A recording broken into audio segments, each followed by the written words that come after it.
Tema yang saya ambil hari ini adalah darah anak domba, tanda keselamatan. Berbicara tentang darah. Darah anak domba adalah tanda keselamatan. Sebentar lagi kita akan merayakan Paskah. Ada yang sudah pernah lihat kalender di bulan 4 tanggal berapa lah Paskahnya?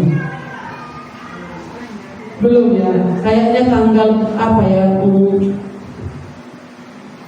belasan itu atau awal ya.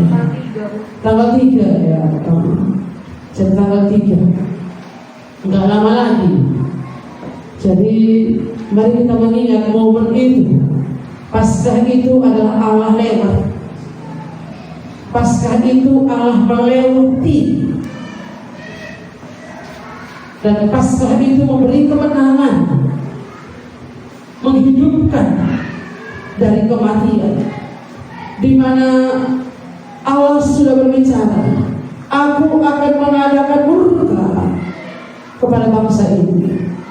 Setiap anak laki-laki, setiap anak tertua bukan anak laki-laki, setiap anak sulung, setiap hewan yang sulung akan mati kalau aku melewati rumah-rumah itu. Itu kata Tuhan. Allah lewat Pesach, itu bahasa Inggris. Passover ya, Passover bahasa Inggris. Pesach itu bahasa Ibrani. Jadi Allah lewat. Allah akan lewat. Allah sudah lewat. Allah sudah melewati rumah-rumah orang Israel di Mesir. Dan Allah meluputkan kematian pada rumah-rumah mereka yang membuat tanda darah di ambang pintu dan di kedua tiang pintu rumah mereka. Tanda darah.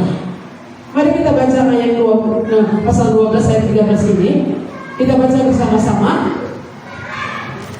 1, 2, 3. Dan darah itu menjadi tanda bagimu pada rumah-rumah di mana kamu tinggal. Apabila aku melihat darah itu, maka aku akan lewat daripada kamu. Jadi tidak akan ada tulah kemusnahan di tengah-tengah kamu apabila aku menghukum tanah Mesir. Saya kira semua kita sudah mengingat ataupun mengerti cerita tentang bagaimana bangsa Israel diperbudak di Mesir itu selama 400 tahun. Itu bukan jarak yang singkat, bukan waktu yang singkat. Diperbudak mereka. Jadi waktu itu Musa yang waktu itu dilahirkan dari keturunan Lewi. Lewi itu adalah bangsa pilihan. Keturunan Lewi itu salah satu suku daripada bangsa Israel. Suku Lewi itu, orang Lewi itu juga menikah dan kemudian melahirkan anak. Namanya disebut Musa. Dan pada masa itu di Mesir. Jadi di Mesir itu, kalau orang-orang Israel itu terlalu banyak di Mesir, maka Raja Mesir memikirkan bagaimana supaya orang Israel ini tidak bertambah di Mesir. Maka mereka membuat satu peraturan, membuat satu perintah. Kalau ada anak orang Israel, orang Ibrani yang lahir di sana, laki-laki, maka harus dibunuh. Lahirlah Musa. Tapi Musa diselamatkan. Ceritanya panjang. Lalu kemudian itu Musa dibesarkan di istana, diangkat dari air, dibawa ke istana, dibesarkan oleh putri Firaun. Selama 40 tahun tinggal dalam istana raja. Lalu kemudian pergi dari sana. Tidak tinggal di sana lagi oleh karena sesuatu hal. Lalu kemudian ketika dia mengembalakan kambing domba bertuanya Jitro, apa yang terjadi? Tuhan berbicara, kembalilah ke Mesir, bawalah bangsaku keluar. Aku telah mendengar erangan. Aku telah mendengar mereka mengerang karena mereka tertindas. Bawalah mereka keluar dari sana untuk menyembah kepada Allah, untuk beribadah kepada Allah. Jadi ini dibawa kepada Allah, untuk beribadah kepada Allah. Musa disuruh oleh Tuhan membawa bangsa Israel keluar dari perbudakan itu, supaya mereka beribadah kepada Allah yang benar, Allah yang menciptakan langit dan bumi, Allah yang memberikan kehidupan. Jadi ini yang terjadi, sejarahnya seperti itu. Jadi ketika Musa mau meminta kepada Firaun supaya bangsa itu dibawa keluar, bahwa izinkanlah bangsa ini keluar, izinkanlah kami keluar supaya kami beribadah kepada Allah. Firaun tidak mengizinkan itu. Kenapa? Dia merasa mereka akan kehilangan tenaga kerja tanpa upah yang begitu besar, itu sangat merugikan negara. Jadi akhirnya Tuhan mengizinkan sesuatu terjadi sampai 10 tulah. Dan tulah yang terakhir itu, pemusnahan anak sulung di Mesir itu terjadi. Itulah yang terjadi. Oleh sebab itu sebelum itu Tuhan berbicara kepada Musa, apa katanya? Aku akan melewati rumah-rumah orang Israel dan juga rumah-rumah orang Mesir. Aku akan mengadakan tulah pemusnahan, dan aku akan membuat kematian terjadi di rumah-rumah, di tiap-tiap anak sulung, bahkan setiap hewan yang sulung pun akan membuat kematian di sana. Itu kata Musa, kecuali kalau kamu membuat korban, perlu korban. Korban itulah yang akan membuat tidak terjadi kemusnahan. Korban itu adalah, ambillah seekor anak domba yang berumur 1 tahun, jantan yang tidak bercacat. Haruslah engkau menyembelihnya, dan darahnya itu engkau sapukan di kedua tiang pintu rumah orang-orang Israel dan di atas ambang pintu itu. Ada perintah Tuhan. Apa perintahnya? Ambillah seekor domba berumur 1 tahun, tidak bercacat, enggak kekeh, enggak pincang, enggak juga cacat, enggak luka, enggak bekas waktu dia jatuh domba itu, lalu kemudian luka dibalut dan dibersihkan, lalu kemudian disembuhkan. Enggak itu. Tapi yang tidak bercacat, umur 1 tahun, jantan, tidak boleh betina, dan belum pernah berkawin. Jantannya juga enggak pernah berkawin dengan betina yang lain. Ini sangat-sangat jelimet yang harus diperhatikan di sana. Sebagai korban yang akan dikorbankan, dan darahnya itu, ingat pemirsa tentang darah ya, darahnya itu harus kau sapukan kedua tiang pintu rumahmu dan di atas pintu rumah itu. Karena kalau aku lewat, aku akan melihat tanda darah itu. Dan ketika aku melewati rumah-rumah itu dan aku melihat tanda darah itu, aku akan melewati rumah itu dan tidak terjadi kemusnahan anak sulung dalam rumah. Itu yang diperintahkan Allah kepada Musa, dan pastilah Musa menyuarakan ini. Kalau tadi berapa ribu? 16.000 kata. Kayaknya Musa waktu itu lebih 16.000 kata dikatakan. Hai umat Israel, hai Firaun, hai orang-orang Mesir, Tuhan berbicara kepada aku. Karena waktu itu sudah ada lampikan, air menjadi darah, gelap gulita, sudah banyak yang terjadi dibuat, tapi Firaun juga tetap mengeraskan hatinya. Sudah banyak masalah, sudah banyak tulah, sudah banyak bencana yang terjadi, tapi Firaun mengeraskan hatinya, tetap tidak mengizinkan mereka beribadah kepada Allah. Saya waktu membaca ini berulang-ulang, saya ngeri ya, betapa meluruskan hatinya. Kalau orang melarang orang beribadah, kita mau beribadah dilarang. Serap kali merasa. Betapa Allah sudah mengeraskan hati Allah, mengeraskan hati. Jangan keras hati. Ada firman Tuhan bilang, jadi kalau pada hari ini Tuhan berbicara, janganlah keraskan hati. Mengeraskan hati, bertobatlah. Yang bertobat ini berjaya. Kamu lagi kau berjudi bertobat pelan.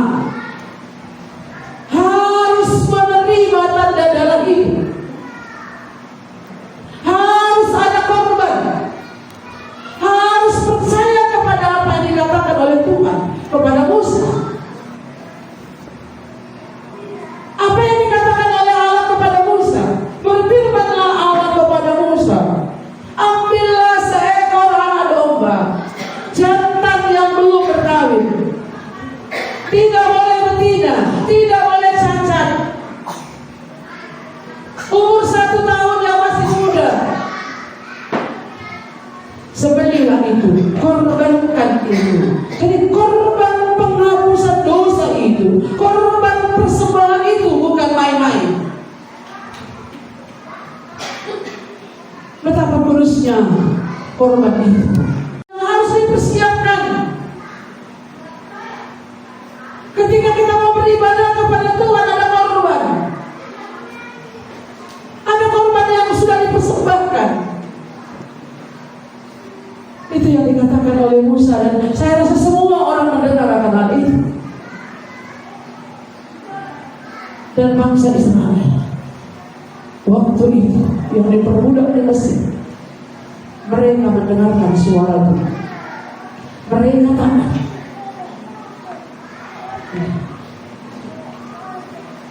Coba kita lihat ringkasan khotbah ini. Halaman yang kedua, darah menamakan ketaatan, iman dan keselamatan di mana Allah melewati rumah orang Israel yang ditandai, menggambarkan penebusan yang telah digenapi. Hal-hal yang penting dari Keluaran 12 ayat ini tadi yang dikatakan Israel. Darah itu melambangkan rumah orang Israel yang ditandai, melambangkan ketaatan. Jadi darah itu disapukan tandanya bahwa mereka sudah mengorbankan domba itu. Mereka sudah taat terhadap apa yang Allah perintahkan. Bisa saja mereka enggak sembelih, bisa saja mereka kandangkan, tapi mereka sembelih. Bukti daripada mereka menyembelih itu ada darah di sana, tanda darah itu. Dan ketika Allah melewati rumah-rumah itu, oh Allah lewat, enggak diizinkan kemusnahan terjadi di sana. Itu adalah ketaatan dan melambangkan ketaatan, taat mereka. Mereka punya iman. Mereka itu percaya bahwa mereka tidak akan dimusnahkan sesuai dengan apa yang disampaikan oleh Allah. Ani begini ya Tuhan. Begini. Ambillah domba, mereka ambil domba. Umurnya sekian, mereka turun, mereka tunduk. Sembelihlah itu, mereka melakukannya. Tidak akan terjadi kemusnahan anak sulung dalam rumah. Mereka percaya. Mereka percaya.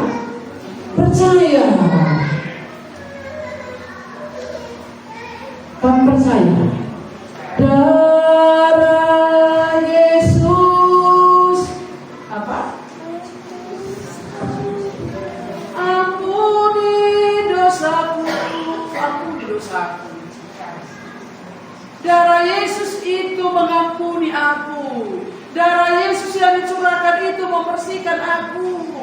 Adakah iman? Darah Yesus itu menyelamatkan aku. Kematiannya di kayu salib itu menyelamatkan menyelamatkan aku. Tandanya apa? Ada Roh Kudus, ada Roh Allah. Roh Kudus dimateraikan pada waktu kamu percaya. Efesus 1 ayat 13. Dan kamu juga, ketika kamu mendengar firman kebenaran, ketika kamu percaya, dimeteraikan, stempel dengan Roh Kudus, diberikan Roh Kudus. Kapan? Ketika aku percaya, ketika aku terima Dia sebagai Tuhan dan Juru Selamatku, ketika aku akui Dia inilah yang bisa menyelamatkan aku, Dia yang bisa bawa aku ke surga, Dia yang mengampuni dosaku, Dia yang membuat aku tidak terjadi musnah kematian itu. Ada iman. Dan tanda darah itu menjadi tanda bagimu pada rumah-rumah di mana kamu tinggal. Apabila aku melihat darah itu, maka aku akan lewat daripada kamu. Jadi tidak akan ada tulah kemusnahan di tengah-tengah kamu apabila aku menghukum tanah Mesir. Itu adalah gambaran korban domba yang sesungguhnya itu adalah Kristus. 1 Korintus 5 ayat 7b. Mari silakan lihat di Alkitabnya.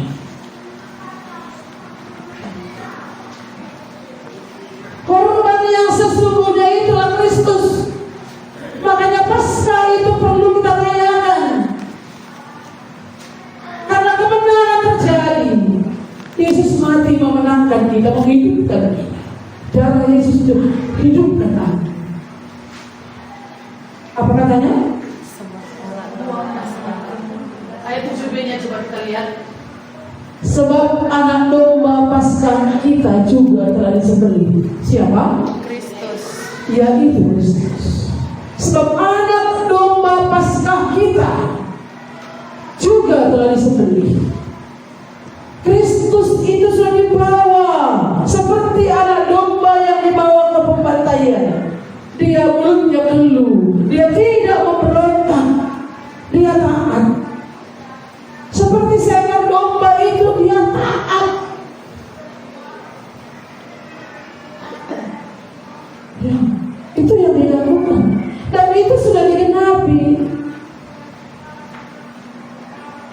Perlindungan darah anak domba yang dioleskan pada dua tiang pintu dan ambang atas menjadi bukti ketaatan dan iman umat Israel, sehingga tulah kemusnahan tidak menimpa rumah orang Israel itu. Tanda itu bukti. Kita ini apa buktinya hari ini? Kalau dulu ada tanda darah, buktinya hari itu Roh Kudus ada dalam diri kita. Dari mana kita tahu ada Roh Kudus? Hidup kita kudus. Ya, kelihatan dalam tanda darah itu dan tidak terjadi kematian. Kenapa kita hidup kudus? Karena Yesusku itu juga kudus, Tuhanku itu kudus. Dia tidak bersalah, dia tidak bernoda, dia tidak berdosa. Itulah yang menjadi korban keselamatan atas kita. Yang tidak berdosa itu, kita orang berdosa. Kita ini sudah berkubang-kubang. Kita ini sangat kotor. Tapi kalau ada iman kita bahwa Dia itu datang dari surga untuk menyelamatkan saya, Dia itu sudah mati sebagai korban, sebagai tebusan untuk aku, yang seharusnya aku yang ditimpakan kepadaku, yang seharusnya aku yang mengalami, tapi ditimpakan kepadanya. Kalau kita punya iman akan hal ini, kalau percaya dan ada pengakuan,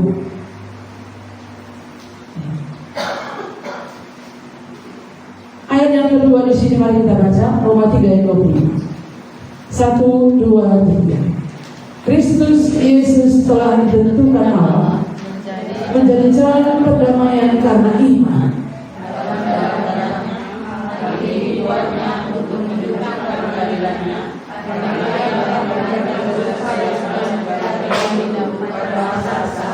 Coba satu orang baca dalam bahasa Arab. Adakah yang bisa kita baca dengan suara yang agak keras?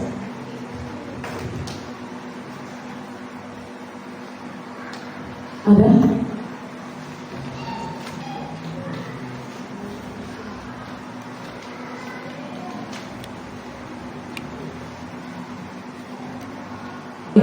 Sampai di situ saja. Di mata engkau letakkan Kristus jadi sada persembahan. Ini sada persembahan. Lalu ia korbankan dirinya semati.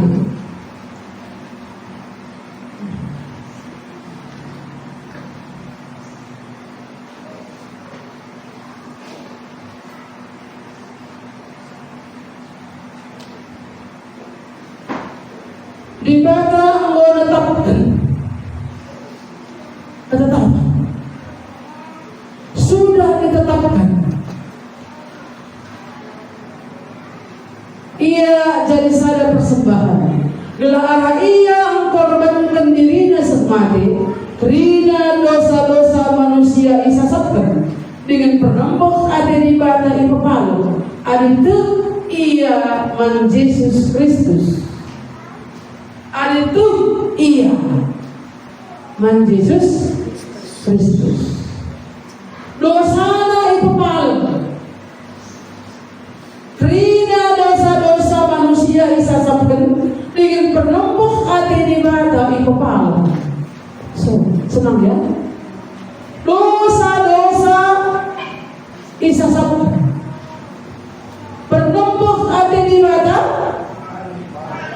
Kambing dengan malam ada yang dulu penembok kala akan pahit sama kawan. Lo pemlayan lebih di bata.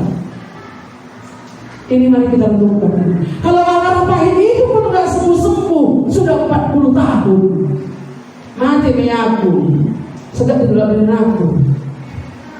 Kampung nggak diampuni Tuhan. Jelas kan? Doa Bapak kami kan begitu ya. Ampunilah aku sama seperti aku mengampuni mereka. Iya kan? Setuju katalah. Pas kami mah. Dia kan sekat dengan kala. Akan pahit kala. Ini aku tadi pegang ulang. Apa yang saya rumah, apa yang saya motor, ini mobil. Siang di situ aku kasih tulang pidana. Ngeri kali. Ikut misalnya healing, ikut sianu, aku salah. Jangan-jangan kalau buat acara ikut ibu enggak? Kalau ikut ibu nggak salah. Kamu nanti yang merasakan itu. Iya, mari kita berdamai. Sudah ada korban yang tidak bercacat. Kita ini apa? Cacat kita ini pengerikan kan? Masa cacat orang sendirinya cuman kamu besar-besarkan? Mari bertobat. Sudah ada korban loh. Sudah ada korban yang kudus, korban yang spesial. Kasihan. Saya kadang-kadang kasihan orang. Kenapa orang itu ada akar pahit ini? Sama mertua lagi. Sama orang tua lagi. Akar pahit ini. Saya juga latar belakang saya nggak suka dengan bapak saya dulu. Tapi ketika saya bertobat, saya melepaskan pengampunan itu.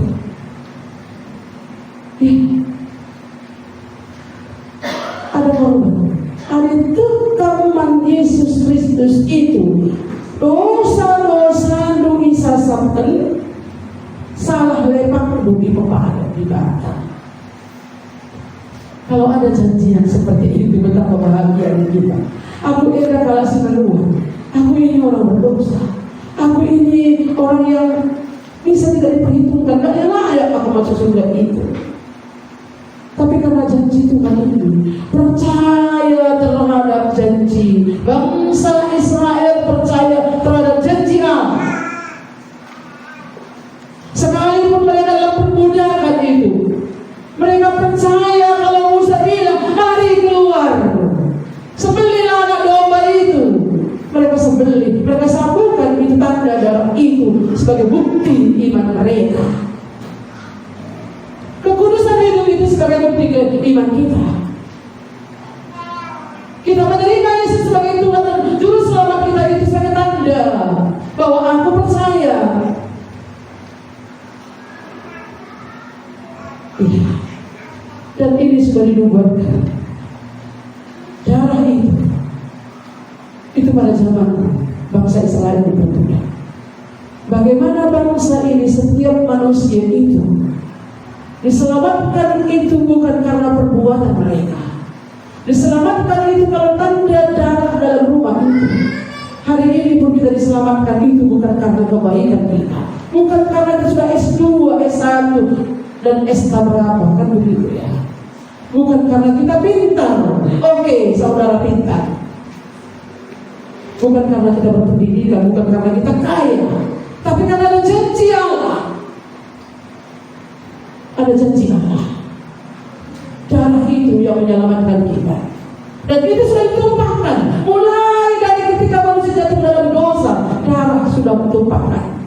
Kematian anak domba itu, korban itu, dan kulitnya itu dibalutkan ke manusia yang berdosa itu pada Adam dan Hawa. Ini gambaran bahwa korban itulah yang menutupi dosa. Darah itulah yang menghapuskan, menyucikan, membersihkan.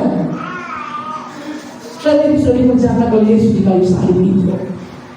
Sudah dikenapi. Darah tersebut bertindak sebagai pengganti, melindungi anak sulung orang Israel dari kematian yang menimpa Mesir. Mereka tidak terjadi kematian di sana. Kita pun tidak akan terjadi kematian yang kekal kalau kita punya iman, punya ketaatan, mengingat bagaimana Yesus mati di kayu salib menggantikan dosaku, dan sebagai buktinya aku menerima Dia sebagai Tuhan dan hidupku. Kalau Juru Selamatku itu, aku hidup dengan ada Roh Kudus dalam hati ini. Roh Kudus ini akan memimpin kita kepada kekudusan hidup. Saya katakan saya nggak pernah lagi jatuh dalam dosa. Saya kotornya. Tapi ada waktunya saya datang kepada Tuhan. Tidak terus-menerus melakukan dosa itu. Ini yang perlu kita lakukan. Korban itu sudah digenapi. Korban itu sudah diberikan.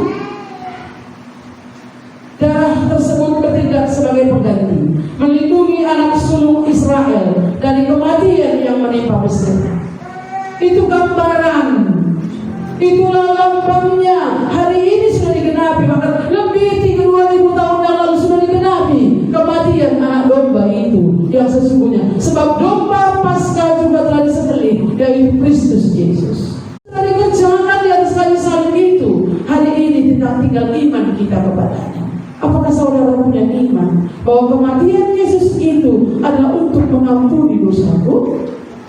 Bahwa darahnya itu menyucikan aku, pengorbanannya itu menyelamatkan aku, mengampuni aku dari dosa-dosaku dan salah lepasku Engkau bisa samakan di batang. Jadi kalau Tuhan sudah sesat kena dosa budai, wah, gimana? Kita sesat kena bulan hari ini kan? Tuhan bilang akulah Dia yang mengampuni segala pemberontakanmu dan aku tidak mengingat-ingatnya lagi. Itu kata Tuhan. Aku tidak mengingat-ingatnya lagi. Oleh karena camati ia mengatakan dia nggak sempat kita berada turang di kali bahaya. Hari ini setelah pulang dari sini berdamailah dengan orang yang masih dalam hatimu itu, karena korban yang sesungguhnya sudah dibuktikan, sudah digenapi, dan itu sudah kau terima kecuali kalau kamu terima.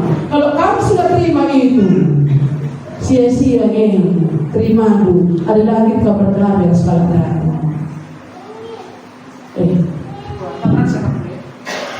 Sebab bagaimana dosa tunai, dosa tunai, lihat korban, beri korban. Yesus korban, dia percaya kamu. Kita ulang sekali lagi Firman Tuhan ini dalam bahasa Karo tadi ya.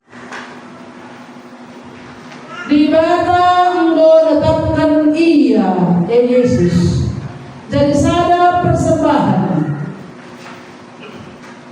Ya, kalau kita buat persembahan itu sebelum kita kenal Tuhan, orang tua kita zaman dulu bagaimana? Supaya malam pertama itu tidak jadi kan? Iya kan? Itu persembahan. Baru persembahan pandemiena, gelas sehat-sehat kita, katanya. Kan itu katanya dulu kan, Bi? Nangin kalau mau bagaimana mereka mah? Baru persembahan entah, pacak kerja mulut cawil, gela ulah dari pagi lince kecelakaan, kan gitu kan? Doanya, iya mereka. Maka sekarang pikiran kita dibuka oleh Tuhan. Tangan Tuhan pikiran tandai. Boleh sadar korban. Guna menyelamatkan kamu. Guna alami dosa tandai. Ini sekelana Yesus. Saya akan ulang-ulangi karena ini berita yang sangat penting. Banyak firman Tuhan kita tahu, tapi tidak lulus-lulus. Soal mengampuni pun tidak lulus-lulus. Ini kita banyak. Apalagi kita orang baru ini, bagus kita sakit hati. Iya kan? Sorry, saya juga orang baru. Bagus memang rasa sakit hati ini. Tapi mari kita belajar. Kristus sudah menggantikan itu. Tumbalnya sudah dilakukan. Kristus sudah mati. Ia beribadah, menetapkan dia di dalam persembahan. Bila ada ia mengorbankan dirinya. Kata, bila ia akan mengorbankan dirinya. Apakah Yesus sudah mengorbankan dirinya? Kau percaya? Percayakah kau? Bapak Ibu yang ngoceh, yang melamun. Percayakah kau bahwa Yesus sudah mengorbankan dirinya? Percaya? Apa hasilnya?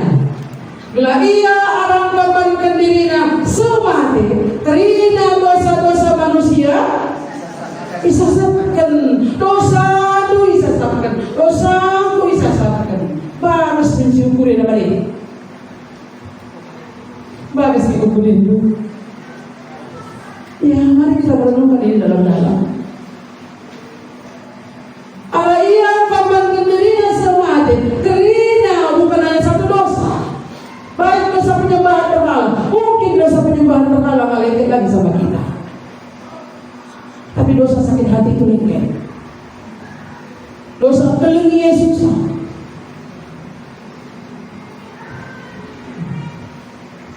Kalau ia akan korbankan dirinya semati, terina dosa-dosa manusia disesatkan dengan pernempah kata ibadah di kepala. Ada tuh ia man Yesus Kristus. Ini rahasia. Ada tuh kamu Yesus Kristus. Dosa lu disesatkan. Salah lepak lu di kepala. Meriah perlu tanah. Hah? Meriah mah? Seharusnya kita pulang meriah. Tuhan terima kasih, begitu kotornya aku sudah mengampuni aku. Tapi kita dibagiin, ada yang min korban dai, mau kapdung bantuan Yesus dosa kudai, mau kapdung bantuan Yesus salah lepak kudai, maka salah lepak kalah be. Bukan? Ingat tuh dalam catat tanggal sekian, bulan sekian, wih, ingat dalam ini. Asal tulan-tulan, wih, pagi ingat kesalahan dulu nanti. Nggak gitu, harus dilepaskan ini. Nggak bisa bilang senyum pekan payah. Kan payah kita senyum kalau orang tidak suka sama orang kan. Apalagi ramah, senyum pun payah. Sangat tegak pun pulang-pulang udah begitu. Ini ngeri loh. Jangan pikir terus harus mencuri. Karena ibu pelaku, mau rajin ke gereja, mereka persembahanku, karena aku ada dosa saat ini. Karena itu yang paling besar. Kristus Yesus sudah mengorbankan itu. Maka tanda darah itu dari dulu, sebelum manusia pun Yesus datang ke dalam dunia pun sudah dijanjikan oleh Allah akan ada korban, ada domba yang akan dipersembahkan, ada darah itu ditanda keselamatan itu. Dan tanda itu sudah digenapi. Yesus sudah mati di kayu salib di Golgota. Darah Kristus tumpah di Golgota. Dia sudah mengampuni dosa kita, dan dia dikuburkan dan mati dan dikuburkan, bangkit dari antara orang mati. Kemenangan sudah diberikan kepada kita yang percaya kepadanya. Kalau Tuhan Yesus Kristus terjadi kemenangan dari dosa, terjadi kemenangan dari dosa itu. Marah kita wajar marah atas kesalahan orang lain, tapi tidak akan kita simpan selama-lamanya. Mari Bapak Ibu saudara-saudara yang dikasihi Tuhan, tanda darah itu adalah menjadi tanda bagimu pada rumah-rumah, dan hari ini tanda bagi kita. Darah Kristus yang sudah Tuhan curahkan kayu salib itu tanda bagi kita. Korban itu sudah digenapi, dan korban itu sudah tergenapi, dan itu janji sudah digenapi. Bagaimana dengan iman itu? Sebab karena kasih karunia kamu diselamatkan oleh iman. Itu bukan usaha, itu bukan hasil pekerjaan, tapi adalah pemberian Allah. Kristus Yesus telah ditentukan Allah menjalankan pendamaian karena iman dalam darahnya. Karena iman, ada iman kita, ada percaya kita, ada respon kita, merespon apa yang sudah Tuhan buat, apa yang sudah Tuhan kerjakan. Bahwa Dia sudah mati di kayu salib untuk secara pribadi. Memang ya, khotbah itu Yesus mati di kayu salib, semua kita tahu. Tapi apakah itu sudah mendarah dalam hidup kita? Bahwa mati Tuhan sudah kita bersilah-gunakan.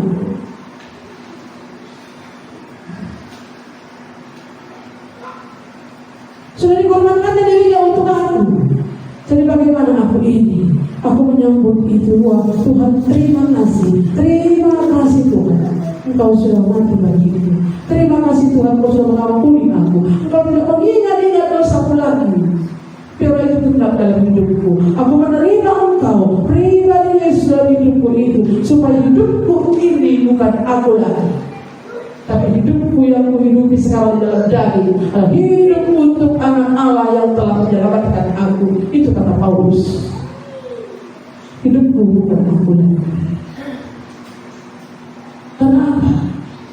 Karena aku menyadari aku pun bukan orang yang baik-baik, tapi Kristus sudah mengampuni aku, dan aku inilah teladanku.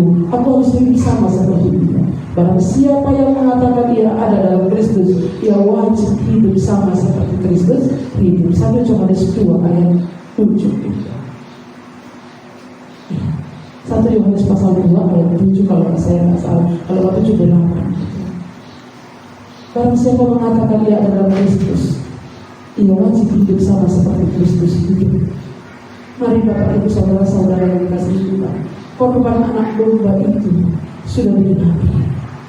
Dosa sudah ditanggung di atas kayu salib. Kesalahan kita, salah lemak mendai, engkau itu tidak kayu bersih-bersih. Bagian kita hari ini apa? Beriman kepadanya, percaya kepadanya, bahwa Dia sudah mengampuni dosaku, dan aku menerima Dia sebagai Tuhan dan Juru Selamatku. Hidupku layak seperti Dia, rela mengampuni, siap mengampuni, siap mengasihi. Bagaimana Dia mengasihi?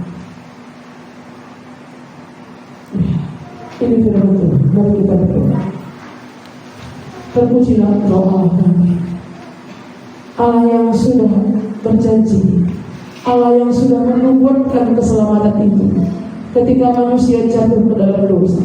Sebelum pun kami ada Tuhan, siapapun di antara kami ini yang paling tertua pun, sebelum dia lahir, sebelum dia ada dalam kandungan ibunya, keselamatan itu sudah Tuhan rancangkan.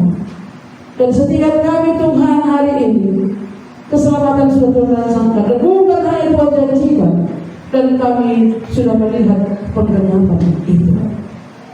Yesus sudah mati di kayu salib.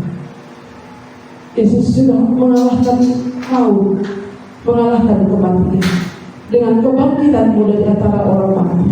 Engkau menang mengalahkan maut. Kami juga yang percaya Tuhan boleh belajar melihat apa yang sudah Tuhan kerjakan. Kalau Engkau menang, kalau kami percaya kepada-Mu, kalau kami menerima Engkau, mengizinkan Engkau menguasai hidup kami, maka kemenangan itu juga akan terjadi. Tolong kami Tuhan, tidak ada di antara kami yang sempurna.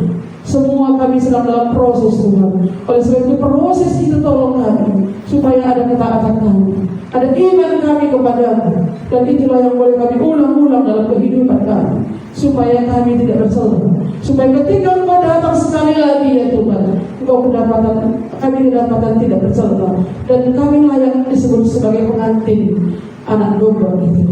Tuhan terima kasih. Kami sungguh bersyukur untuk firman-Mu. Sekali lagi Tuhan, biarlah firman-Mu menghidupi kami, firman-Mu menguasai kami, firman-Mu berbicara kepada kami, dan firman-Mu hidup dalam kehidupan kami. Terpujilah Engkau Allah kami. Dalam nama Tuhan Yesus kami berdoa. Amin.